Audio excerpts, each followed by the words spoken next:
Club Inay Cavite.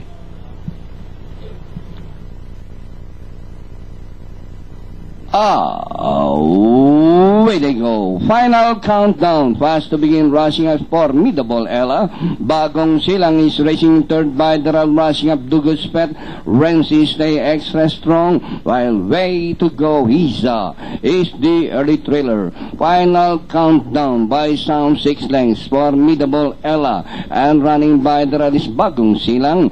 Dugus Pet racing in fourth by some 3 lengths extra strong. Renzi stay second last, and way to go Hiza is still running at the back of the pack inside the last 600. At still final countdown and joined by some 6 lengths. Formidable Ella, Bagong Silang fighting out for second and third position.